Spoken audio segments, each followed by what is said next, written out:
것입니다. 그 사실을 기억하면서 오늘의 너희가 소산을 얻은 것이 모두 다 하나님께서 은혜를 베풀어 주신 그 은혜의 결과라는 것을 절대로 잊지 말라라는 말씀입니다. 그 내용이 신명기 26장 6절에서 10절에 아주 명확하게 나타나 있습니다. 우리 6절에서 10절까지 우리 한 음성으로 함께 보겠습니다. 애굽 사람이 우리를 학대하며 우리를 괴롭히며 우리에게 중노동을 시키므로 우리가 우리 조상의 하나님 여호와께 부르짖었더니 여호와께서 우리의 음성을 들으시고 우리의 고통과 신고와 압제를 보시고 여호와께서 강한 손과 편팔과 큰 위엄과 이적과 기사로 우리를 애굽에서 인도하여 내시고 이곳으로 인도하사 이 땅 곧 젖과 꿀이 흐르는 땅을 주셨나이다. 여호와여 이제 내가 주께서 내게 주신 토지 소산의 만물을 가져왔나이다 하고 너는 그것을 내 하나님 여호와 앞에 두고 내 하나님 여호와 앞에 경배할 것이며. 아멘. 우리가 맥주감사절을 어떤 의미로 지켜야 합니까?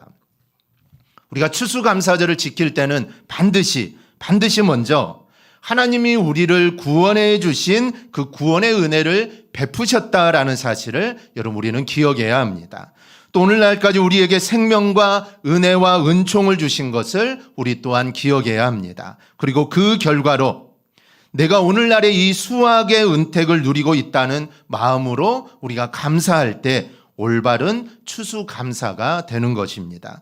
우리 사랑하는 성도 여러분, 우리 모두 이런 마음으로 오늘 감사주의를 꼭 지킬 수 있기를 바랍니다. 하나님 베푸신 구원, 하나님 베푸신 은총, 또 생명, 사실 생각해보면 감사할 일들이 여러분 얼마나 많습니까? 늘 잊지 말고 감사로 살아가기를 축복합니다. 그러므로 우리에게는 하나님께서 우리가 가진 모든 것을 주셨다는 사실에 대한 명확한 이해와 고백이 있어야 합니다. 이스라엘 백성과 이방 백성이 신에게 예물을 드리는 데는 큰 차이점이 있습니다. 이스라엘 백성에는 1차적인 고백은 감사에 있습니다. 하나님이 주신 것을 받았다는 것에 대해 그 은혜에 감사하여 순수한 마음으로 예물을 드리는 것이죠. 그러나 이방 백성들이 자기 신에게 예물을 바치는 것은 복을 달라고 바치는 것입니다. 즉 우상은 다 기복적인 겁니다. 복을 바라는 마음에서 생겨난 것이 사실 우상이죠. 그래서 우상 종교는 사실 달라는 것밖에 없습니다. 순수한 감사가 없는 것이죠.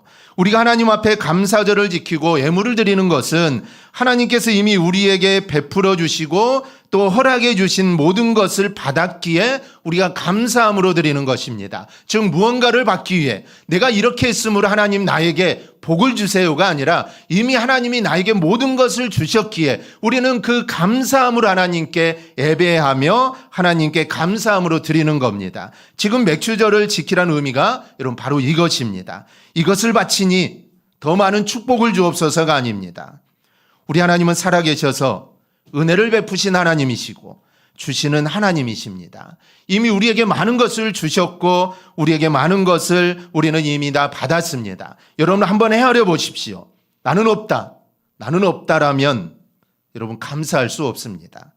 그것을 알아야 사실 감사라는 것이 여러분 가능한 겁니다. 신명기 26장의 내용은 철저히 하나님께서 베푸신 은혜를 잊지 말라는 의미로서의 감사입니다. 하나님 애굽에서 종되었던 이스라엘을 구해내시고 젖과 꿀이 흐르는 가나안 땅을 주셨습니다. 그러면 우리는 어떻습니까? 저 여러분 받은 것이 없을까요?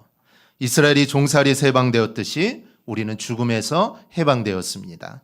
이스라엘이 가나안 땅을 받았듯이 우리가 오늘날까지 살아온 모든 것이 하나님의 은혜임을 믿습니다. 저 여러분이 오늘 이날까지 하나님의 사랑과 은혜 속에 살았고 또 살고 있습니다. 그리고 앞으로도 이러한 하나님의 은혜와 사랑 속에서 많은 것을 하나님으로부터 받으며 우리는 살아갈 것입니다. 그러니까 우리는 세상 사람들과 소유의 개념이 사실 우리는 달라야 합니다. 세상 사람들은 자기가 가진 것이 다 자기 소유라고 생각을 하죠. 왜냐하면 자기가 벌고 자기 힘으로 얻었다고 생각을 합니다. 하지만 하나님의 백성이 우리들이 가진 것은 전부 다 하나님께서 주신 것입니다. 내가 수고해서 얻은 것은 하나도 없습니다. 하나님께서 주셨기 때문에 내가 있는 모든 것이 바로 다 하나님의 것입니다. 그래서 야곱은 창세기 28장 22절에 이렇게 고백을 합니다. 내가 기둥으로 세운 이 돌이 하나님의 집이 될 것이요. 하나님이 내게 주신 모든 것에서 10분의 1을 내가 반드시 하나님께 드리겠나이다. 사실 11조도 중요하지만 하나님께 내게 주신 모든 것이라는 고백이 여러분 사실 더 중요한 겁니다. 그리고 11조는 바로 그 고백 위에 여러분 드리는 겁니다. 내 소유의 10분의 1을 드리는 것이 아니라 모든 것이 하나님이 주신 것이기에 감사하면서 그 하나님께서 주신 것의 10분의 9를 내가 쓰도록 하셨으니 감사합니다라는 마음으로 드리는 것이 바로 11조입니다. 즉 하나님이 나에게 10을 주셔서 감사하면서 9은 내가 갖고 하나만 하나님께 돌리는 것이죠. 여기에 11조의 진정한 의미가 있고 여기에 감사의 진정한 의미가 있는 겁니다. 맥추감사든 아니면 추수감사이든 하나님께서 모든 것을 주셨다는 고백 위에 우리는 감사해야 합니다. 그래야 그 감사가 여러분 진정한 감사가 되는 겁니다. 일할 수 있는 건강, 또 직장, 실력, 기술 이 모든 것을 하나님이 주셨고 또 유영무영의 모든 것이 다 하나님이 주신 겁니다. 이 사실을 어떠한 일이 있더라도 절대로 잊지 말고 내게 주신 것들을 바라보며 늘 감사로 살아가기를 축복합니다. 셋째로 감사는 은혜를 알고 은혜를 깨달은 자가 행할 수 있는 행위라는 것입니다. 누가복음 15장에 탕자의 비유가 있습니다. 아버지를 떠난 둘째 아들의 어리석음은 아버지 품 안에 사는 행복과 은혜를 깨닫지를 못했다는 데 있습니다. 아버지의 집에는 자기를 사랑하는 아버지가 있습니다. 아버지가 먹여주고 재워주고 하인들이 수발까지 다 들어주죠. 얼마나 행복합니까? 얼마나 감사한 일입니까? 그런데 그게 은혜요? 감사할 일인지를 이 탕자는 모르고 살았던 겁니다. 그래서 아버지의 돈을 뜯어서 아버지의 품을 떠나게 되죠. 그리고 쫄딱 망한 다음에 그제서야 아버지 품에 살았던 것이 아버지의 은혜요, 아버지의 사랑임을 그제서야 깨닫게 됩니다. 아버지 품 안에 사는 것이 얼마나 감사한 일이었다라는 것을 그제서야 깨닫게 된 것이죠. 아무리 사랑을 베풀어 주어도 그 은혜를 모르고 감사할 줄 모르는 사람은 불행한 사람이요, 정말 어리석은 사람입니다. 사랑받는 행복과 기쁨을 누리지 못하기 때문이죠. 사랑받는 느낌이 들고 그래서 기쁠 때 희열이 넘치고 영혼이 건강해지는데 그런데 그것을 누리지 못하니 참 불행하고 어리석은 삶을 사는 겁니다. 여러분, 은혜를 받는다는 것이 무엇입니까? 내가 하나님의 은혜를 받았다라고 하는데 은혜를 받았다라는 것이 무엇입니까? 하나님이 나를 얼마나 사랑하는가를 깨닫고 기뻐하는 것입니다. 거기에 기쁨이 있고 바로 은혜가 있는 겁니다. 전능하신 하나님이 나를 사랑한다면 여러분 무엇이 두렵겠습니까? 거기에 세상이 빼앗아갈 수 없는 평안이 그 속에 있는 겁니다. 사랑하는 여러분, 하나님께서 이 감사의 절기를 주시면서 하시는 말씀이 무엇입니까? 신명기 26장 11절 말씀 우리 함께 보겠습니다. 내 하나님 여호와께서 너와 내 집에 주신 모든 복으로 말미암아 너는 레인과 너희 가운데 거류하는 객과 함께 즐거워할지니라. 아멘. 그리고 12절에는 배부르게 하라라는 말씀이 있습니다. 하나님께서 주신 것을 가지고 베풀라는 것이죠. 많이 가지고 많이 버는 것은 하나님이 주신 복입니다. 그러나 많이 베풀고 많이 나누어 줄 수 있는 것은 사실 더 큰 축복입니다.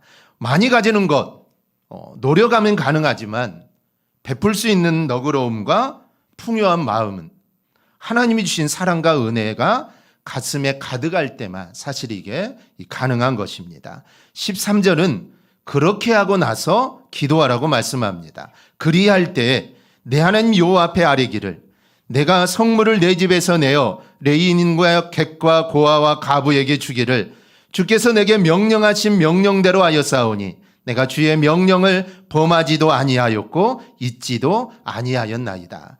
그럴 때 하나님이 우리에게 주신 하나님의 약속이 19절입니다. 우리 19절 함께 보겠습니다.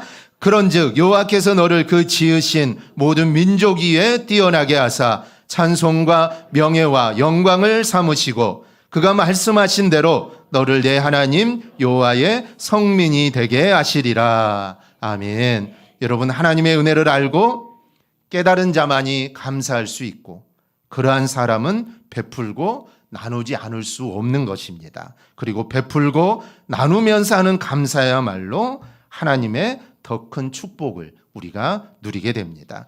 오늘 우리는 감사주일로 하나님 앞에 나왔습니다. 그런데 가만히 돌아보면 우리가 여기까지 살아온 것이 결코 당연하지 않습니다. 어떤 분들은 병원 문턱을 넘기도 했고, 또 어떤 분은 눈물의 시간을 지나왔고, 어떤 분은 아무도 모르는 깊은 외로움과 싸우며 사실 여기까지 왔습니다. 겉으로는 웃고 있지만 속으로는 하나님 너무 힘듭니다라고 울던 날들도 사실 아마 있었을 겁니다. 그런데도 우리는 오늘 예배의 자리에 앉아 있습니다. 왜 그렇습니까? 내 힘으로 버틴 것이 아니라 하나님이 나를 붙들어 주셨기 때문입니다. 우리가 넘어질 때마다 하나님은 나를 일으켜 주셨고, 또 내가 정말 포기하려고 할 때마다 나를 살게 하시고, 눈물 속에서도 오늘까지 나를 인도해 주셨습니다. 어떤 목사님은 이런 말을 했습니다. 감사는 모든 것이 완벽해서 드리는 것이 아니라 무너지지 않고 여기까지 온 것 자체가 기적인 줄 아는 사람이 드리는 고백이다. 우리는 대단해서 여기 온 것이 아닙니다. 우리 모두는 은혜로 바로 여기까지 왔습니다. 그래서 오늘 우리의 감사는 사실 풍년만의 감사가 아닙니다. 살아있음의 감사입니다. 그리고 오늘도 예배할 수 있음에 감사입니다. 하나님이 아직 나와 함께 하심에 대한 감사입니다. 세상은 더 많이 가진 사람을 성공했다라고 말을 하죠. 그러나 믿음의 사람의 성공은 좀 다릅니다. 눈물 속에서도 하나님을 잃지 않는 사람, 그리고 상처 속에서도 예배를 놓지 않는 사람, 끝까지 감사하는 사람이 여러분 진짜 믿음의 사람입니다. 오늘 이 맥주 감사주일에 우리 모두 다시 한번 고백하십시다. 하나님, 지나온 모든 순간이 은혜였습니다. 사실 좋을 때도 은혜였고 아플 때도 은혜였고 정말 기다리는 시간도 여러분 은혜였습니다. 그리고 앞으로의 삶도 하나님의 은혜가 우리를 반드시 인도할 줄 믿습니다. 그러니 우리는 여러분 감사해야 합니다. 다시 한번 인사할까요? 감사하며 사십시다. 감사하며 사십시다. 여러분들에게 이런 감사가 여러분 넘칠 수 있기를 바랍니다. 수확을 감사하는 것이 아니라, 하나님이 나에게 복을 주셔서 감사하는 것이 아니라 하나님의 모든 은혜를 감사하면서 그 받은 은혜를 베풀고 나누는 감사가 여러분들에게 있기를 바랍니다. 얼마 전에 우리 미얀마에서 선교사님의 편지가 왔습니다. 아마 읽어보신 분들도 있을 거고, 너무 길어서 그냥 아마 사진만 보신 분들도 있을 건데, 제가 작년에 미얀마를 다녀왔습니다. 11월경에 미얀마를 다녀왔고, 선교사님이 사역하시는 그 교회를 잠깐 방문했었는데, 우리가 계속 선교 편지를 받지만 그때 갔을 때는 지붕이 뜯어져 있어서 비가 오면 지붕도 새고 그랬는데, 또 지붕도 수리하고, 제가 갔을 때 이제 선풍기도 좀 달아드리고, 얼마나 덥습니까? 얼마나 더운 나라입니까? 근데 선풍기도 없이 예배드리는데, 그리고 우리 같이 이렇게 시원한 데서 1시간 넘으면 왜 오늘 이렇게 설교가 길까라고 생각하는데, 그런 데는 1시간, 2시간, 3시간, 필리핀은 우리 선교사님 오셔서 말씀하셨죠. 3시간입니다. 그런데 에어컨도 없는 데가 많죠. 선풍기 몇 대 틀어놓고, 문 열어놓고 선풍기 틀어놓고 1시간 동안 찬양하고 말씀 듣고 또 찬양하고 3시간 예배한다는 거, 사실 얼마나 이게 고된 일입니까? 우리에게 그런 장소에서 그런 환경에서 그렇게 예배를 한다 하면 아마 이게 안 나올 사람들이 아마 많을 겁니다. 우리 이렇게 편하게 예배하는데, 선교 편지를 받고 선교사님이 에어컨이 필요하다라고 이렇게 말씀을 이제 선교 편지를 통해 말씀을 이렇게 해주셔서 이제 선교 편지를 올리고, 누가 이 에어컨을 할까? 어느 누가 이 에어컨을 과연 달아드릴까 생각하고 있었는데, 또 우리 교회 성도님 중 한 분이 제가 그 에어컨을 헌물하겠다 이렇게 말씀을 하셔서 제가 선교사님께 전화를 해서 우리 교회 성도님 한 분이 이렇게 에어컨을 좀 헌물하고 싶다라고 하신다고 제가 연락을 드렸습니다. 선교사님 얼마나 좋아하는지 이제 덥지 않지만 이제 더운지 않는 가운데서 또 하나님께 예배할 수 있음에 참 감사하다라고 이렇게 말씀을 하셨습니다. 사실 미얀마는 전기가 잘 끊깁니다. 하루에 보통 한 4시간 정도 이제 전기가 끊기죠. 그러면 이제 발전기를 돌려서 이제 전기로 생활을 하는데 요즘은 전기가 좀 잘 안 끊긴다고 합니다. 정권이 좀 바뀌어서 정권 초기라 좀 이제 잘 해준다고 이렇게 말을 합니다. 그래서 전기도 많이 힘들고 그런데 또 이렇게 에어컨을 헌물해 주셔서 좀 감사하다라고 저렇게 말씀을 하셨습니다. 우리가 하나님께 받은 은혜가 있다면 사실 우리는 그 은혜를 나누고 싶은 사실 마음들이 우리 안에 있습니다. 은혜를 주셨으니까 내가 은혜를 받았으니까 나누고 싶은 것이죠. 그래서 하나님께 받은 은혜는 사실 혼자만 간직하라고 주신 게 아닙니다. 흘려보내라고 주신 것이죠. 위로받은 사람은 어떻게 해야 될까요? 내가 하나님께 위로를 받았다면 다른 사람을 위로해 줄 줄 알아야 합니다. 또 내가 하나님의 사랑을 받았다면 그 받은 사랑을 사실 다른 사람에게 또 나누어 줄 수 있어야 하죠. 은혜를 받은 사람은 은혜를 베푸는 사람이 여러분 되어야 합니다. 오늘 맥주감사주일에 하나님께 우리에게 부어주신 그 은혜가 정말 우리 안에 멈추지 않고 가정과 교회와 이웃에게 흘러가기를 바랍니다. 받은 은혜를 기억하며 또 그 은혜를 잊지 말고 또 나누는 삶이야 할 말로 하나님께서 가장 기뻐하시는 감사의 모습인 줄 믿습니다. 그러므로 사랑하는 성도 여러분, 그 받은 은혜를 베풀고 나누는 감사가 여러분 모두에게 있기를 주님의 이름으로 간절히 축원합니다. 아멘. 우리 시간 찬양 하나 하겠습니다.